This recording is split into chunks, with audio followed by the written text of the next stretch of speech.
All right, guys, welcome back to Call Your DFS, the process. Week one, it was interesting. It wasn't very profitable for me. I invested $97 and I ended up losing 20. So it wasn't that profitable. Pretty upsetting. A few of my sneak plays like Marquise Goodwin, I had him in all of my lineups. Didn't do what I wanted him to do. Hoyer, who I previewed on my Millie Maker lineup for my previous video, he was overwhelmed by the Carolina defense. I guess the pass rush from Carolina was just overwhelming, and the 2-3 step drop he couldn't perform well with. I really depended on him to just drop back and bomb it, but I guess the Carolina defense put too much pressure on him. Either way, it is what it is.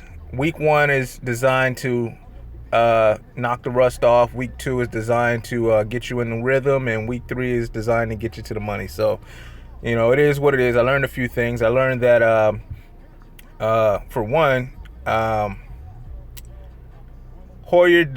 Francisco does have a good chemistry with his team. However, the pass protection isn't really there. And they just need to go back to the drawing board and try to figure out how they can get the ball off a lot faster, a lot quicker. Carolina, they really stepped up to the plate. It's interesting to see what they're going to do this upcoming week. Cardinals, oh yeah, David Johnson. I had him in a lot of my lineups. He got injured, hurt his wrist. Really hurt me. But, things like that happen. You got guys that get injured. That's stuff you can't predict, Yeah, he was injury prone or a little bit injury prone last year, but he usually bounced back. And that's funny because I had a discussion with somebody I work with, and they said, why would you pick Johnson? I know he's a favorite, but he's always getting injured. And I was like, but he doesn't stay out hurt long. And then it usually happens mid-season or something like that. And he was right. He does get injured, and it hurt me. But learning, it's a lesson you learn. What really impressed me was Minnesota. Their offensive line has really stepped up to the plate to protect Bradshaw and or Bradford, whatever the fuck his name is, the quarterback. They really stepped up to the plate. I was not counting on that. I was counting on him getting sacked and hit all game long, but it didn't happen. But that was a good game. That was, well, not really a good game. It was an okay game. It was interesting. Also, a big disappointment was the Houston defense. And I don't know why it's a big disappointment, because I went in already thinking, you know what? Houston really don't have an offense like that still. Even though they switched a few personnel up on the offense, they still don't have an offense. But I'm going to get them because their defense is still okay. And instead of me really checking myself on that, I went and picked Houston defense, and Houston defense really did not do shit to stop Jacksonville. With that said, Jacksonville made a few changes on their offense to get the ball moving. Not really big changes. Honestly, let's think about it. Their defense scored, I think, a touchdown or so, and their running back, Leonard Fournette, or I don't know if I'm pronouncing his name right, he did okay. He's an interesting play going forward. I can honestly say that. But yeah, Houston disappointed me. Like I said, it wasn't very profitable for me, but like I said, week one, you shake the rust off. Week two, get in the rhythm. Week three, you get to the money. All right, so moving forward, some of the things I learned. What game I want to tackle first? Denver Broncos. Don't be fooled by the last year's stats about Denver Broncos not being able to stop the run. Now, I don't want to say they can't stop the run. I'm going to say the reason why, what is his name? Not Coleman. the running back for the Chargers did as well as he did. And he didn't really do well, because if you think about how many touches he had and how many yards, I think he had like 18 touches and 54 yards. His receiving game got him in the end zone, I believe. So I've learned that you can't really put too much reliance on a running back for the Broncos. Don't get me wrong. Melvin Gordon, that's his name. Melvin Gordon. I picked him for the Monday slate. And he actually, came out on top for me. But at the same time, I wouldn't expect that from someone like Ezekiel Elliott, where his main prowess is running it down your throat. Now, don't get me wrong now. He can perform against Denver. But I think you got to look at the touches. All right, so if you look at the touches Ezekiel Elliott had against the Giants, he had like 24, 25 touches, over 100 yards. And he had some receiving yards as well, receiving targets and receiving yards as well. But his targets, I mean, he didn't look too impressive running the ball to me. He looked like, he was a little bit sluggish. He was still doing his thing. Don't get me wrong. He was still doing his thing. But looking at the Broncos defense, I don't think he's going to be I don't think he's worth paying up for. Maybe that's what I should say. I don't think he's worth paying up for next week. But I've learned that, the Broncos, they fixed a few things on their run defense. So that's something you might want to keep in mind. I don't have my notes in front of me right now, but a few more things. Let's see. All right, Eagles, Raiders. And I'm going to get to my picks. And I did a different format, but I'm going to get to my picks too. Jaguars might be a team to look at going forward, as far as like, with weaker, I don't want to say weaker opponents, but, someone that they can easily rely on their defense more than their offense on. Cardinals lost David Johnson. That was a hurt. That was a big blow. But they were getting beat in the air, so that's something you need to keep in mind as well. Steelers were getting beat in the air, also getting beat on the run. Isaiah Crowell, even though he didn't show well on stats, he did, he showed up to perform. And I'll touch on that too as well. The Bengals, I don't know what was going on with the Bengals. I mean, they have too many.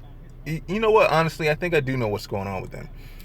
Because they have new additions to their offense might not be in sync yet.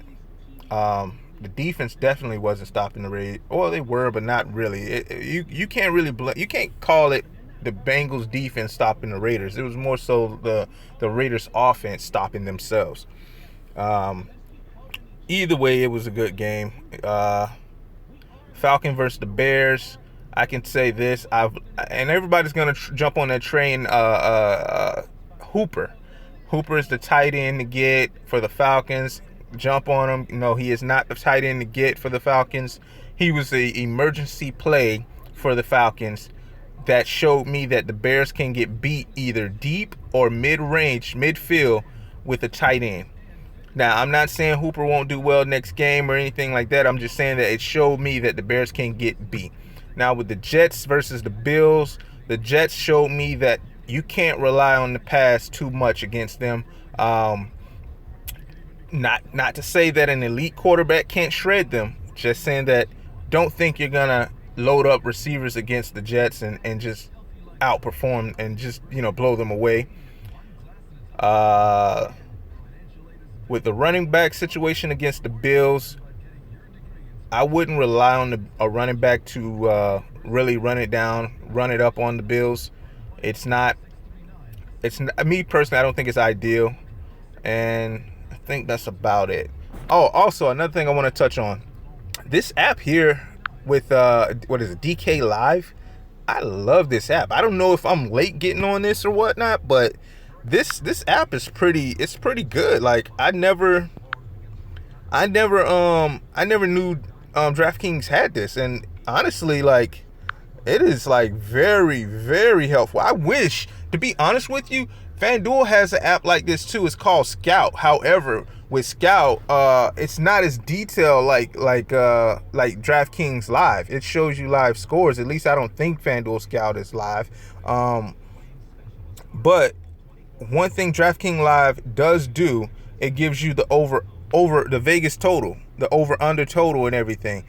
But I believe that if FanDuel or DraftKings can combine these into just one app, like, it'll be a beast. Like right now, if DraftKings was to just combine their DraftKings app with DK Live and add the Vegas totals, it'll be the end all be all app for daily fantasy.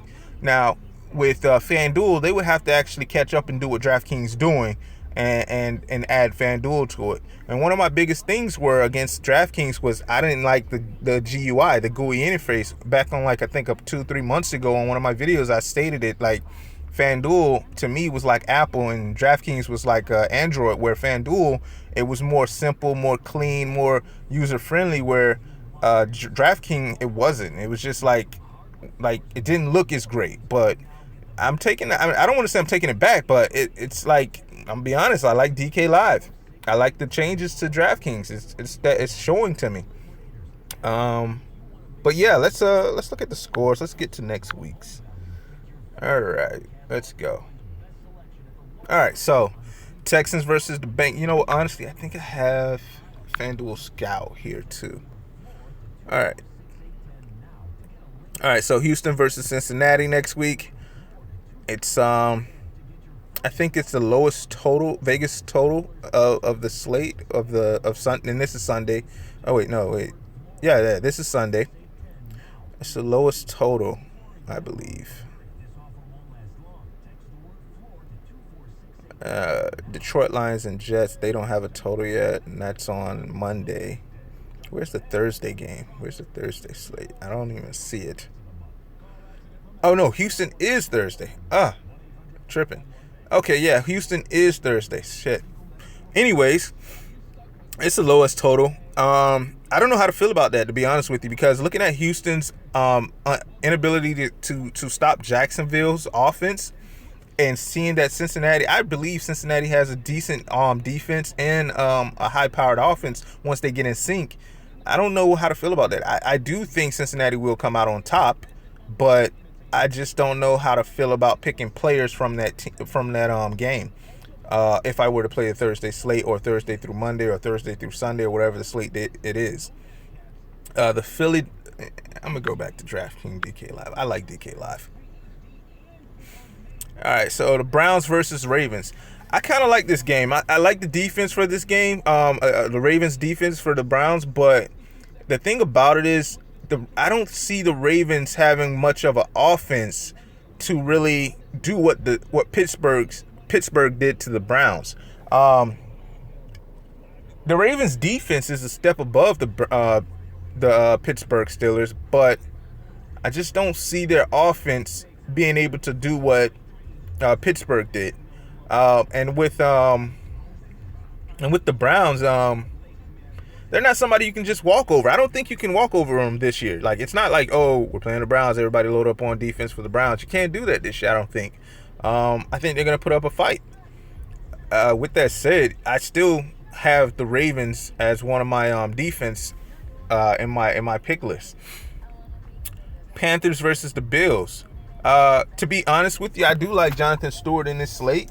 I even like McCaffrey, but what I've learned is that the Bills, they're not going to be that susceptible to the run unless you have a certain type of running back, and to me, that's a RB1 or a RB3, and the RB3 is somebody who can catch it out the backfield, or who's a speedy pass catcher, and RB1 is a workhorse. But I like Jonathan Stewart. I like McCaffrey. And the reason why I like Jonathan Stewart, because even though McCaffrey got in on some of the touches, Stewart actually he performed well as far as like running the ball, as far as like catching the ball, he performed well. A lot of talk is going towards the Cardinals' not new running back, but fill-in running back. I think it's Kearney Williams, some shit. I'm not too interested in him. However, I am interested in the Cardinals' defense against the Colts. I see them being able to put a real stop to the Colts. Looking at what the Rams did, it's just that it's worrisome with the Cardinals, because of, I just don't have faith in Palmer anymore. I think his time has come and went. And I do like JJ Nelson. I will say that the wide receiver JJ Nelson, I think he's a sleeper play for the Cardinals. Now that they don't have Johnson, that they're going to be forced to just, toss it up in the air. I think that JJ Nelson might be a good sleeper play. All right, the Titans versus Jaguars. I actually do like the Jaguars defense in this game versus the Titans, because looking back at the Oakland versus Titans game, Oakland versus Titans game, Oakland don't really have a strong defense. They have an explosive defense where sporadically, or I don't know if I'm saying the word right, but certain times they would like rack up on sacks or rack up on interceptions or do something well, and then they'll go to fucking up. So with that said, I believe, being that I think the Jacksonville Jaguars have a pretty decent defense this season, I think it'll put a lot of pressure on the Titans. Now, the thing about it is, when you look back on that Oakland and Titans game, I think they only had 2 touchdowns. I don't remember who the first touchdown was to. I don't know if it was Delaney. Well, I don't know who. It was somebody who had got a touchdown, but the second touchdown went to Mariota, the quarterback. He will not be running the ball against Jaguars. Jacksonville will light his ass up if he step outside of that pocket. And you can almost bet on that. So I do like the Jaguars defense on this slate. Because the Cardinals are facing the Colts, I have Jaguars coming in as number 2, or I have them coming in behind the Cardinals on the defense on my pick list. Eagles versus the Chiefs. I like Tyreek Hill on this game. I think it's going to be an interesting slate. I also like Alex Smith. A lot of people are going to be talking about Aguilar. I actually looked at him when I was making my picks for last week, but I don't think I can't really call it. It might just be a shootout, to be honest with you. It might be a shootout. I know the Chiefs have a decent defense, but I think a lot of people are going to be weighing heavy on the fact that the Patriots were able to score against the Chiefs and kind of keep it close, even though they lost the game to the Chiefs. But I think what you fail to realize is the Patriots are the Patriots. You can't never just count them out. Look at what happened last year at the Super Bowl against Atlanta. You can't just count them out. So what I'm trying to say is, I think the Eagles have a chance of winning this game. However, I don't want to jump the gun and say it's going to be a shootout. I'm going to say there's some interesting prospects in this game, and I said it in my last video too. I like LeGarrette Blount. He led the league in rushing touchdowns. That's the reason why they got him. Even though this weekend he scored a touchdown through the air, it doesn't defeat the fact that he is, I don't want to say an elite running back, but he will lead the league. I think he will do the same thing again this year, or come close to it. The Patriots versus the Saints. A lot of people are weighing heavy on Tom Brady. I guess getting revenge for losing against the Chiefs on the Saints. It's going to be a pass-heavy offense from Brady. I don't see the Saints. Looking at what Bradshaw or whatever the hell is, or what Minnesota did to the Saints, how the quarterback racked up on yards on the Saints, I don't see, and I was weighing heavy on the Saints defense because I seen the new changes. I seen the new personnel, and their middle linebacker, I don't even know his name, whatever, white guy with long hair. He is a beast. He's a beast. I don't know why they weren't in sync. The defense should have been in sync against Minnesota. Minnesota didn't look that impressive, but at the same time, they were getting beat down the field. Bradshaw was throwing bombs to Stephon Diggs, and his favorite target had to be Thielen or whatever his name is. He was really getting the ball the most. But I don't know, man. I don't know what to call it. I'm hoping that, I know a lot of people are going to flock to Brady. A lot of people are probably going to try to flock to Amendola. Hopefully Amendola plays, but I don't think I'm going to take part in this game simply because I'm not going to draw. I like, when I play GPPs, I don't like to join the hype. And a lot of people didn't understand it about me because they asked me, I understand your plays, but why somebody, commented and said, I understand your plays, but why would you pick Hoyer? Well, I don't really, if I had to be honest with you, majority of my lineups were with Derek Carr. But for my GPP play for the Millionaire Maker, Hoyer, I knew he would go overlooked, and I depended on him and Cal and Shanahan to put together an offense where he can do a 2-3 step drop and let that ball go. However, the pass rush was too overwhelming for him, and it just didn't work. So what I'm trying to say is I like looking for plays that are going to be opposite of what's going to be popular. I know Brady's going to be popular. I know Amendola, if he plays, is going to be popular. I'm not gonna target those guys. I mean, I'm gonna have them on my pick list maybe, but I'm not gonna target them. Vikings versus the Steelers. I'm gonna tell you like this. Looking at what Deshaun Kaiser was doing to the Steelers with the deep ball, and I mean, don't get me wrong, he got intercepted a few times, but I don't see the Steelers doing much of a pass rush against the Vikings to hinder Bradshaw, simply because his offensive line has been tweaked. His offensive line is up there with Derek Carr. So if that's the fact, then guess what? He's now a true quarterback threat. He can throw the ball deep. He has a lot of options. Thielen, Diggs, Rudolph, somebody else. Who is that other guy? It's another guy I'm missing. Either way, he has options, and then he has Dalvin Cook. So I don't see the Steelers doing much to stop. Honestly, I see Bradshaw maybe even getting another high passing yard game this game. Going down the list, like I said, I see that the Bears can be beat by the tight end, midfield, and deep ball. By a tight end one. That's somebody that's gonna just be heavy in the pass game, and to me, that's Cameron Brate. I think he's a good play for this game. Buccaneers, we've yet to see what they can do. We've yet to see their tweaks. We've yet to see their game. So it's like it's going off of whim. It's gonna be kind of one-sided. We're looking at the negatives from the Bears, but we also can look at some of the positives from the Bears, which is Tyreek Cohen, yeah, he was doing a lot of damage to Atlanta. So what I've learned from that game is RB3 can really do damage against Atlanta. So the next game against Atlanta is, I think, Green Bay. So the running back that I'm going to be focusing on is Ty Montgomery, because he is technically an RB3. Honestly, he's kind of transitioning to be an RB1 if he can stay healthy. RB3 is somebody that he's a speedy pass catcher. And that's what Montgomery, not Tyreek, that's what Ty Montgomery is. So that's one thing I learned from that Atlanta and Chicago Bears game. However, I don't know how effective Jordan Howard or Cohen would be against the Buccaneers, because like I said, we haven't seen anything from the Buccaneers. Same thing with the Dolphins. We haven't seen anything from the Dolphins. Now, the Dolphins versus the Chargers,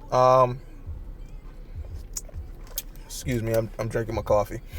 But what we've seen from the Chargers, it was impressive. It was an impressive showing. I don't know how to feel about that game, to be honest with you. What is the Vegas totals on? Let's see.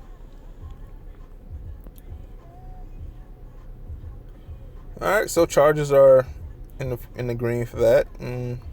I don't know how to feel about it, because like I said, we haven't seen anything from the Dolphins. Now, I do like Cutler. However, Cutler's prone to get interceptions. He's also prone to just launch the ball. But I don't know how to feel about that game. Jets versus Raiders. I think I touched on this earlier in the video where I said, you can't really depend on your wide receivers to just get the ball on the Jets. They're not just going to lay down. Granted, their first game was with against Tyrod Taylor.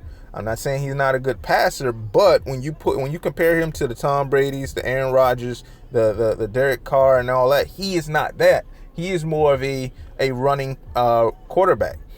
So that does play take a toll in that decision. But one thing I did learn from that game is Marshawn Lynch will be in play for me this weekend, simply because the Jets, if you look at what LaShawn McCoy did, and I consider LaShawn McCoy an RB2, which is somebody that'll run it down your throat. If you look at what he did and then look at what Tolbert did, they did damage to the Jets on the ground. Now, the Raiders, they're going to switch it up and go pass heavy and then probably, slow down and go, do a little running. But I don't see Marshawn Lynch being stopped by the Jets. And looking at his receptions from last game, I think it was 3 for 3. He did pretty good, 76 yards and like 35 passing yards. He was pretty good. So he's in play for me this week. I think he's going to be the one that people kind of overlook to go and get Ezekiel Elliott. And I'm hoping they do, because I think I don't want to say he's going to outperform Zeke. I'm not saying that. What I'm going to say is Zeke, his price is so much higher than Marshawn Lynch that I think I would rather pay down and get Marshawn Lynch versus Zeke Elliott. I think I'd rather pay down and get Ty Montgomery versus Le'Veon Bell or Zeke Elliott or somebody like that. That's what I'm saying.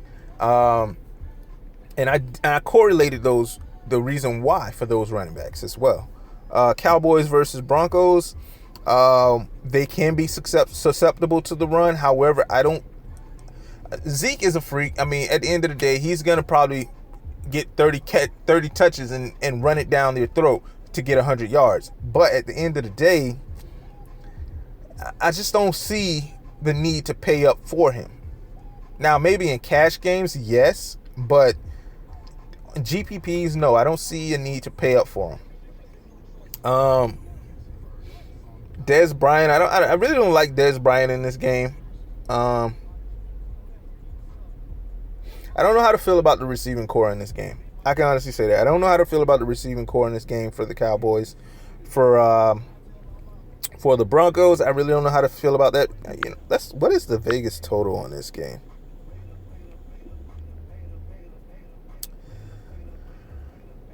Did I pass it?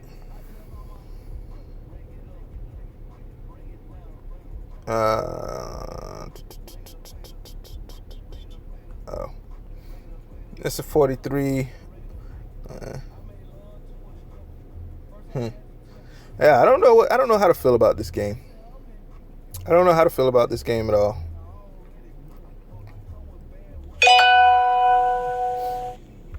Yeah, I don't know how to feel about that game. I just don't know how to feel about the game. Redskins versus the Rams. I don't know if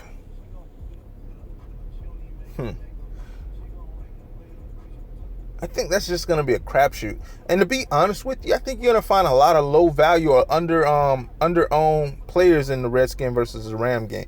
Matter of fact, one of the guys that I think I am looking at from the Rams is Cooper Kupp. Looking at what Philly did to the Redskins in the air, I believe Kupp is an interesting play GPP-wise for me. But as far as cash games, no. 49ers versus the Seahawks. Seahawks put a lot of pressure on Aaron Rodgers this past weekend. With that being said, I believe the pressure is still going to be. I believe the 49ers aren't going to address the pass rush issue in time, and I believe the Seahawks with their secondary being so. To me, I think their secondary is elite. However, I believe the only reason why that game went, the Seahawks versus the Green Bay, went sideways was because they had somebody in their secondary, one of their top secondary players, get ejected from the game.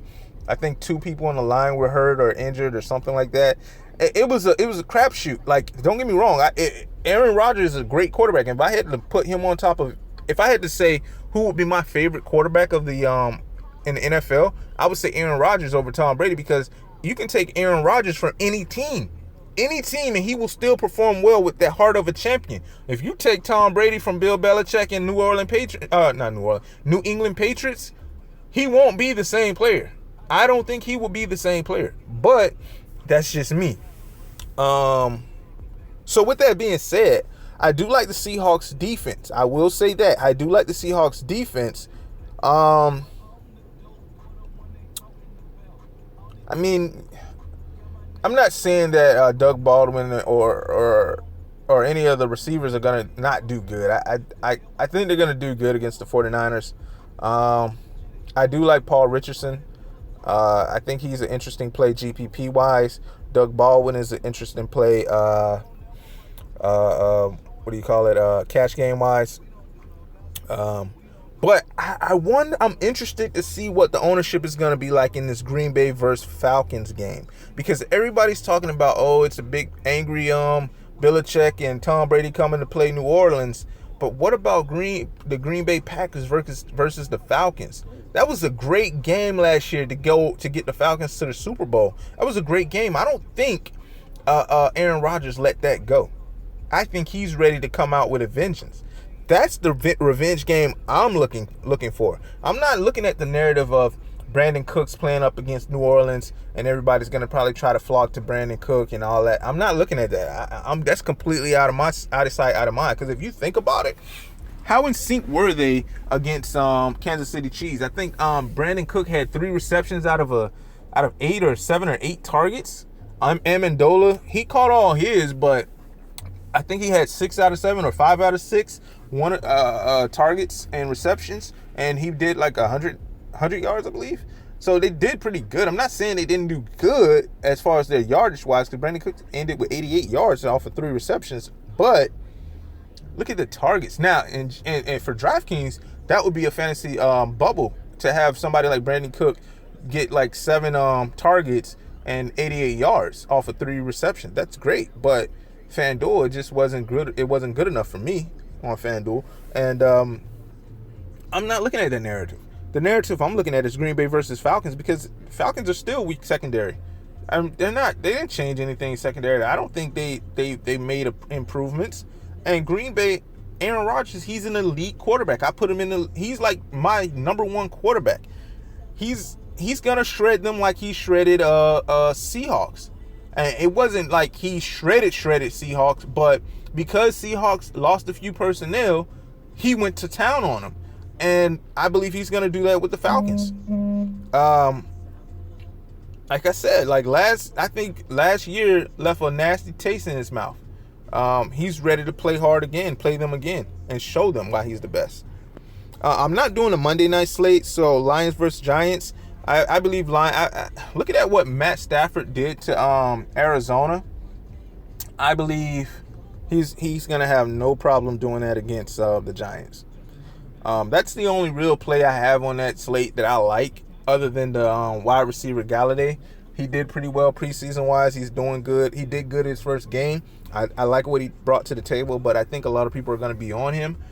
He's going to be high owned or mid-tier high owned or something like that. But other than that, I can honestly say those are only 2 interesting picks from that game. Okay, so that's it. Let's get to the picks. All right, so for the Sunday lineup, I have Aaron Rodgers at quarterback. I think this matchup against Atlanta left a nasty taste in his mouth last year, and he's ready to get back and get revenge on him. Tom Brady, he had a poor performance this week 1. He had time to rest, prepare. New Orleans is not, from what I saw, they're not really good on the pass, the deep ball anyways, and Tom Brady can really sling it out there. I think Tom Brady is an interesting play. Derek Carr is an interesting play against the Jets.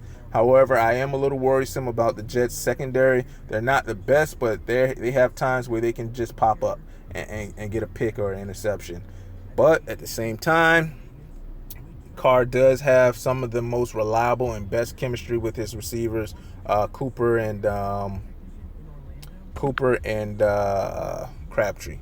Alex Smith, I like him in combination with Tyreek Hill. Alex Smith, I think he's going to light it up with against Philly. I don't see Philly doing much to stop him. He might get an interception here and there, but I think he's going to get over 300 passing yards again. Going down to the running backs, Ezekiel Elliott, just for, and like I said, I did a different type of format, but I will say this. I like Ezekiel Elliott on DraftKings. I don't like him on FanDuel. He's going up against Denver. He can very much well have a great game and get a touchdown. However, I just favor him more on DraftKings. For Ty Montgomery, he's going up against Atlanta. And I'm sorry, Ty Montgomery, he's not going up against Atlanta. He's going up against... he is going up against Atlanta. I'm sorry. The call kind of threw me off. He's going up against Atlanta, and what they've shown me is that they're very susceptible to a RB3, a fast pass-catching running back. So with that, in that case, I'm going to play Ty. Ty Montgomery is very interesting to me in this game. Marshawn Lynch, he's very interesting in this game against the Jets. Looking at what LaShawn McCoy did to the Jets and what Tolbert did to the Jets, I don't see why Lynch couldn't do it. Lynch is involved in the passing game now. He's proved that he's back in shape. He's back to being an elite running back. I don't see a need to pay up for Ezekiel Elliott. I like Ty Montgomery and DraftKings format and in FanDuel format. I like Marshawn Lynch in DraftKings format. I'm not too sure about FanDuel format. Fournette, I don't know if I'm spelling his name right, but Jacksonville versus no, it's not San Francisco. It's Titans. I think it's an interesting play. However, Fournette would be a Fournette, whatever. He would be a GPP play for me, and that GPP play would be on DraftKings, maybe FanDuel. I don't know how to feel about it because I mean he's a rookie. First game he did 100 yards and touchdown, and plus I think he had some passing yards, so he did well. And I think Tennessee can be susceptible to the run. However, I don't know how to feel about that, to be honest with you. Marshawn Lynch is Marshawn Lynch. Marshawn Lynch did well against Tennessee, but I can't put it all on Fournette. Carlos Hyde, I like Hyde. To me, Hyde is...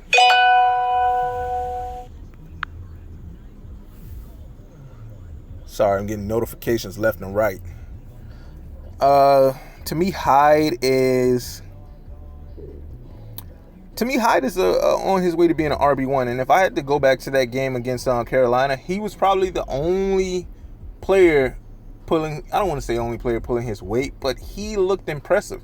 So I can't really say, I won't say you should sleep on him. However, he is, their 49ers are playing against Seattle, and that could be an issue. So GPP play only for me, for Carlos Hyde, and I would only play him on DraftKings, not FanDuel. Wide receiver Jordy Nelson. Like I said, this is going to be a revenge narrative game. Nasty taste in their mouths. He's their number one receiver. Outside of him is Cobb and Adams. I like Cobb more than I like Adams. Jordy Nelson is a great play for me. They're going to light it up on Atlanta. Atlanta hasn't done anything to change their defense. Tyreek Hill, he's just... What did they used to call him last year? Tyreek Hill. He's just a good athlete, all around good. He's their wide receiver 1 now, I believe. He's gonna eat. He's gonna eat against Philly. There's nothing Philly's gonna do to stop him. He's gonna eat. I have him in play for FanDuel and DraftKings. Same thing with Jordy Nelson, FanDuel and DraftKings. Amari Cooper, I don't have too much, and I'm a tag team this, Amari Cooper and Michael Crabtree. I don't have too much faith in their, not saying they're not going to do good. They're going to do good, but I think I would only play Crabtree and Cooper on DraftKings, not FanDuel.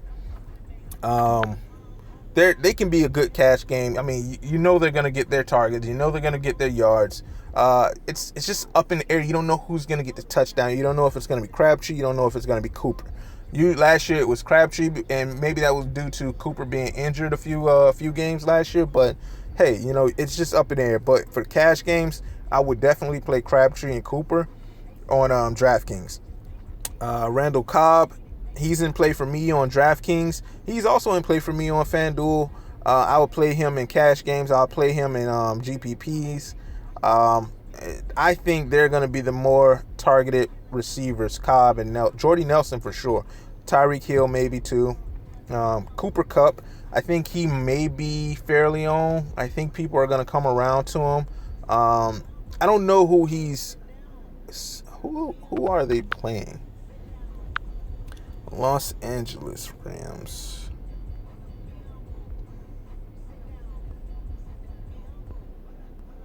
I don't know why I'm always doing this. Stop loading. They're playing Redskins. Oh yeah, Cooper Kupp. I have him in play against the Redskins. I think he's gonna do well. He's shown up. He did well in preseason. He did well in his first week. I think he's gonna do well. My secret sauce, my sleeper pick is J.J. Nelson for the Cardinals. They're gonna have to be pass heavy. Nelson is fast. He's speedy. He's like one of the fastest receivers on their team. I think that if Palmer can pull it together, he can be a great a deep threat. He can be a great asset for Cardinals. They're gonna have to pass heavy now that they lost David Johnson, and they're going up against the Colts. I don't see the Colts being able to stop Arizona. And looking at what Kupp did to the Colts, I think that Nelson should have no problem doing it as well. Tight end, I have Jared Cook. And I'm going to touch down on these. I really feel special about Cook, Brait, and Olsen. Okay, so with Cook going up against the Jets, they are very susceptible to the tight end. Charles Clay got yardage and touchdown on him. Cook is just as good as him. With Derek Carr being a pass-heavy quarterback, I believe Cook is going to have his targets and his opportunity to get in the red zone. With Brait, I have him marked as the second tight end on my list over Olsen, but the reason why is because Brait, looking at last year's number, he had high targets. He was a red zone tight end. They did throw to him. However, this year, and I can't call it because we don't know what Tampa Bay is going to come with, but this year, Tampa has new weapons on the offensive side. So with that being said, Brait may not hit the end zone or may not get as much targets as he did last year. But he is an interesting play. I like him. And they're going up against Chicago, who is susceptible to the mid-range and deep ball on the tight end. So with that being said, I have him on my pick list. But I think I would only play him on DraftKings as a GPP play, where I would play Cook on FanDuel in DraftKings as a cash game and GPP play. Now, Greg Olsen, they're going up against Carolina. Who are they going up against? It slips me. Oops. Okay, so they're acting up. I'll go here. Carolina is going up against Buffalo. I can't really call it. I can't really call it. But Olsen has an incentive to do well. He has an incentive to do well this season. The more targets or the more receptions and yardage he get, the more money he gets paid out in his contract by the end of the season. So he has an incentive to do well, and that's my correlation with Olsen. But because that's my only correlation with Olsen, I have him, behind. I have him as my third option for tight end. If you're playing FanDuel, kicker, I have Tavicchio, who is the Raiders kicker.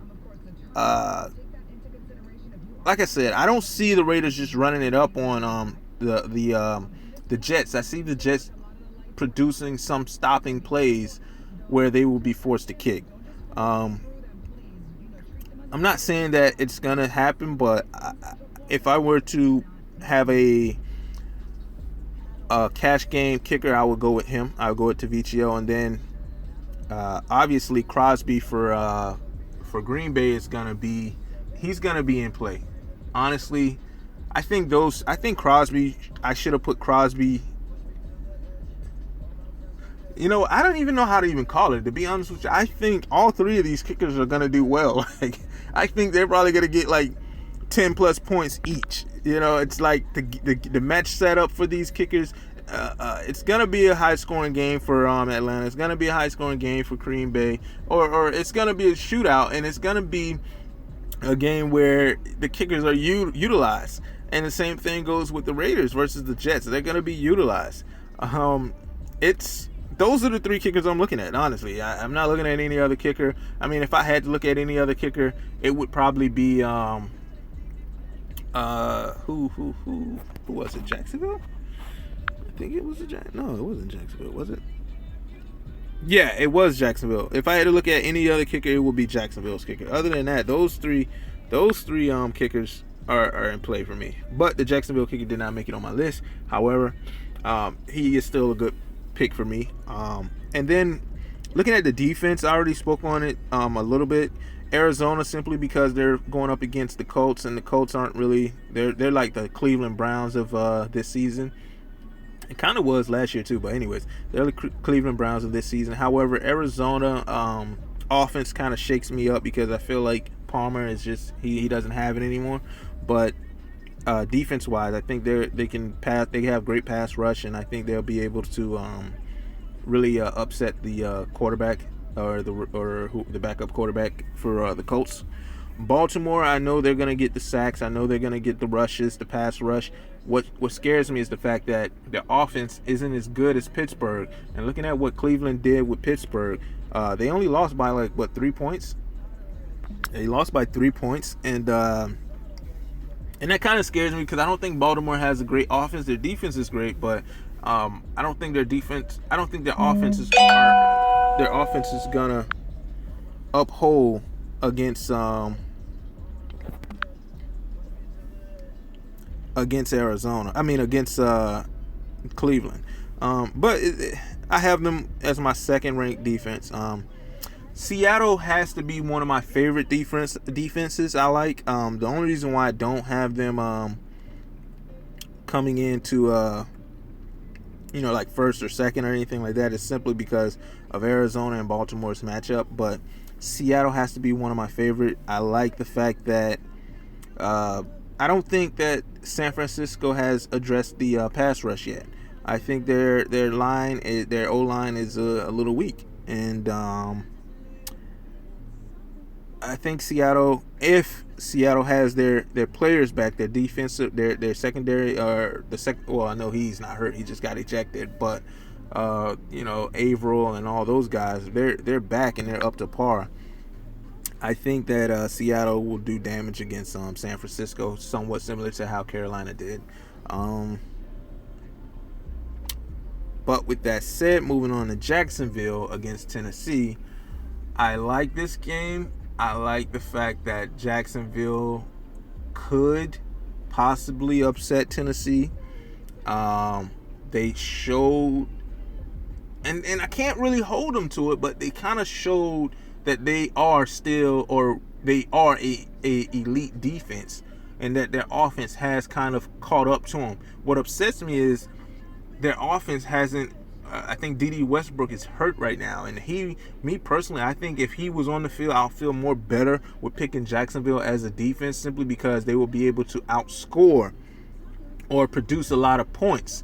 Basically their offense would have caught up with their defense. Jacksonville against Tennessee. Like I said earlier, if Mariota, like, they only scored 2 touchdowns against Oakland, and Oakland doesn't have the best defense, they have an explosive defense, meaning that they can rack up sacks or they can rack up interceptions at any given moment, but they're not like, oh, then you just got to play them. They're not like the best defense. They have an explosive defense. Now, if Mariota was to step out of pocket and try to run like he did, and they only scored 2 touchdowns, one was brought in by Mariota, and if he tries to run and score a touchdown, or try to run the ball, period, Jacksonville will put a stop to him. In the air, I just don't trust Mariota in the air, simply because he's not past. He's a quarterback, true enough, but his mind is not on passing the ball as much. His mind is on a little bit balanced approach, passing and running. And with that being said, I believe he can fall victim to, or Tennessee can fall victim to Jacksonville. All right. That's all I got for you guys. Those are my picks. So yeah, get out of this. Sorry about all the notifications. It is 10:30 in the morning. I got a lot of people calling and trying to reach out to me and whatever. But like I said, if you like what I did, like, comment, subscribe, and I'm out.